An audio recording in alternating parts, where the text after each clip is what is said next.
কথা বলবো বা বিজেন্দ্র সিংহ আমাদের প্রতিনিধি রয়েছেন আমাদের সঙ্গে। বিজেন্দ্র, বিস্তারিত জানতে চাইবো কি হলো আজ সর্বোচ্চ আদালতে। কুসুমিতা, আজকে কোর্ট নম্বর 1 চিফ জাস্টিস খান্নার কোর্টে প্রথম আইটেমই ছিল যে রিক্রুটমেন্ট স্ক্যাম হয়েছে, যেটাতে হাইকোর্ট অর্ডার দিয়েছিল সেটাতে শুনানি করা হবে। এবং এর আগে আমরা মনে আছে গত বছরই একটা দীর্ঘ শুনানি হয়েছিল সুপ্রিম কোর্টে, তারপর আজকে top of the board listed করেছিল সুপ্রিম কোর্ট, আজকে শুনানি কমপ্লিট করার কথা ছিল।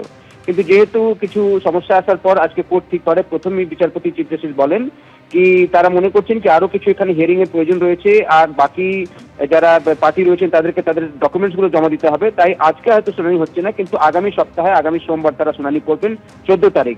তখন প্রশান্ত ভূষণ এবং অন্য আইনজীবীরা মেনশন করেন যে 14 তারিখ ছুটি রয়েছে, সেক্ষেত্রে 15 তারিখ করা হোক। সুপ্রিম কোর্ট আজকে ঠিক করেছে যে আগামী 15 তারিখ হিয়ারিং হবে এবং সেদিন খুব সম্ভবত কমপ্লিট করতে হবে হিয়ারিং। সেটাও একটা ইঙ্গিত আমরা পেলাম চিফ জাস্টিস যখন অবজারভেশন গুলো করছিলেন কি 15 তারিখ দুটোর সময় হিয়ারিং হবে এবং তার আগে সিবিআই এবং বাকিদের যে রিপোর্ট দেওয়ার কথা রয়েছে তারা রিপোর্ট দেবেন। কেন কি এই প্রশ্নটা উঠেছিল কি কারা দাগি বা কারা দাগি নয় সেটা নিয়ে কিভাবে চিহ্নিত করা হবে, সেটাই সব থেকে ক্রুশিয়াল ফ্যাক্টর এখানে রয়েছে।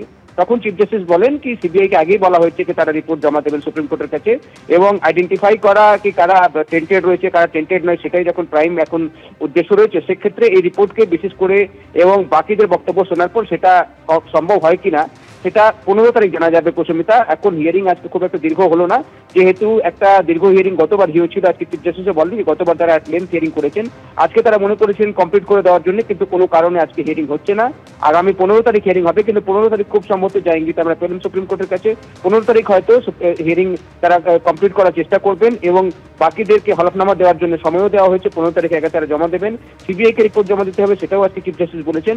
15 তারিখ দুটোর সময় এখন হিয়ারিং হবে, সেটাতে দেখতে হবে কুসুমিতা, যেটা সব থেকে বড় প্রশ্ন গত বছর যেটা এর আগে চিফ জাস্টিস ছিলেন জাস্টিস চন্দ্রচূড়, সেখানে এই প্রশ্নটা উঠেছিল যে টেন্টেড এবং নন টেন্টেডদেরকে কিভাবে আইডেন্টিফাই করা হবে। তখন একটা ফিগার এসেছিল কি 8300 এরকম টেন্টেড রয়েছেন, সিবিআই এর কাছে যে তথ্য রয়েছে বা রাজ্য বোর্ডের কাছে যে তথ্য রয়েছে সেটাতে আইডেন্টিফাই করা সম্ভব হবে।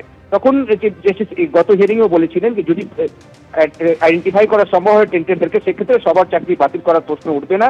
এবং তখন বিকাশ ভট্টাচার্য যারা চাকরি পাননি তাদের তরফ থেকে তিনি বলেছিলেন যে তাদের কোনো আপত্তি থাকবে না যদি টেন্টেড এবং আনটেন্টেডকে আইডেন্টিফাই করা যায়, এবং টেন্টেড গুলো যারা দুর্নীতি করেছেন তাদের যদি চাকরি বাদ হয় সেক্ষেত্রে তারা সেটাকে সমর্থন করবেন, এবং যারা যোগ্য রয়েছেন তারা যারা চাকরিতে বহাল থাকেন সেটাকে সমর্থন করেছিলেন বিকাশ ভট্টাচার্য এর আগে।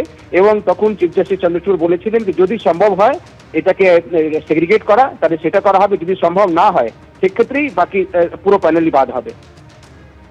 একেবারে বিজেন্দ্র, এখানেই জানতে চাইবো যে আজকে মূলত চাকরি প্রাপকরা চাকরি প্রার্থীরা তারা নজরে রেখেছিলেন যে যোগ্য এবং অযোগ্য এই তালিকাটা আজকে এসএসসি সুপ্রিম কোর্টে দিতে পারে কিনা, এবং তার পাশাপাশি এসএসসি যে কথা বারবার বলেছিল গাজিয়াবাদের থেকে যে হার্ড ডিস্ক উদ্ধার হয়েছে সিবিআই এর কাছ থেকে যা পাওয়া গিয়েছে তার সঙ্গে এই তালিকাটা ভ্যালিডেট করে দেখার কথা, সেই প্রসঙ্গে আজকে এসএসসির কোনো বক্তব্য কি ছিল আদালতে দাঁড়িয়ে?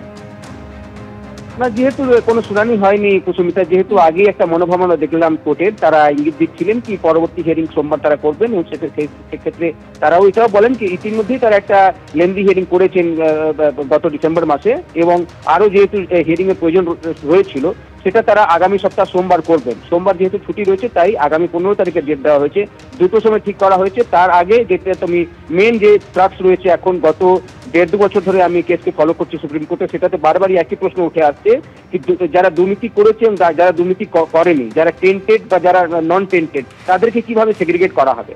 কেন কি এর আগে দুটো নজির রয়েছে, সুপ্রিম কোর্টেরই অর্ডার রয়েছে, সেটাতে এর আগে উল্লেখ করাও হয়েছিল যে যদি এটা সম্ভব হয় তাহলে যারা টেন্টেড রয়েছেন তাদের চাকরি যাবে, এবং যারা আনটেন্টেড বা যারা স্বচ্ছভাবে চাকরি পেয়েছেন তাদের চাকরি বহাল থাকবে। এবং দ্বিতীয় ছিল যদি এটা সম্ভব না হয় তাহলেই পুরো প্যানেল বাদ হবে, এটা সুপ্রিম কোর্টে এরকম একটা অর্ডার এর আগে রয়েছে। সেক্ষেত্রে এই দুটোর মাঝখানেই অর্ডার কিভাবে আসে সেটা দেখার কথা ছিল। এখন টেন্টেড এবং আনটেন্টেড কিভাবে সেগ্রিগেট করা হবে। গতবার হিয়ারিং আমরা দেখেছি রাজ্য সরকারের তরফ থেকে বা কমিশনের তরফ থেকে বলা হয়েছিল যে সিবিআই এর কাছে যে তথ্য রয়েছে এবং গাজিয়াবাদের যে হার্ড ডিস্কের নাইসার যে স্ক্যান কপিগুলো রাখা হয়েছিল সেটাকে সেই তথ্যগুলো যদি মিলিয়ে দেখা হয় সেটাতে সেগ্রিগেট করা সম্ভব। কতজন দুর্নীতি করেছেন সেটা একটা এক্সাক্ট ফিগার এখন অব্দি পাওয়া যায়নি, কিন্তু এর আগে হিয়ারিং আমরা দেখেছিলাম 8300 কিছু এরকম টিচার রয়েছেন বা স্টাফ রয়েছেন যারা দুর্নীতি করে চাকরি পেয়েছেন, তাদেরকে আইডেন্টিফাই করা সম্ভব হবে এরকম একটা ইঙ্গিত আমরা পেয়েছিলাম। তখন আমরা দেখেছিলাম সব সম্মতি সবাই হয়েছিল ছিল যদি এটা সম্ভব হয় সেক্ষেত্রে যারা দুর্নীতি করেনি তারা চাকরিতে বহাল থাকবেন, যারা দুর্নীতি করেছেন তাদেরকে যেন চাকরি থেকে বের করা হোক, এই সিদ্ধান্তেই সবাই সহমত হয়েছিলেন। এখন কিভাবে সেটা সেগ্রিগেট করা হবে সেটা আগামী 15 তারিখ আমরা জানতে পারবো। একেবারে অবশ্যই আমরা এই খবরে নজর রাখবো এবং যারা প্রতীকী আন্দোলনে বসেছেন 2016 এসএসসি চাকরি প্রার্থী তারাই বা কি ভাবছেন। আজকের এই এখনো পর্যন্ত যেভাবে মুলতবি হয়ে গেল আজকের শুনানি, পরবর্তী শুনানির দিন 15ই জানুয়ারি ধার্য করা হয়েছে।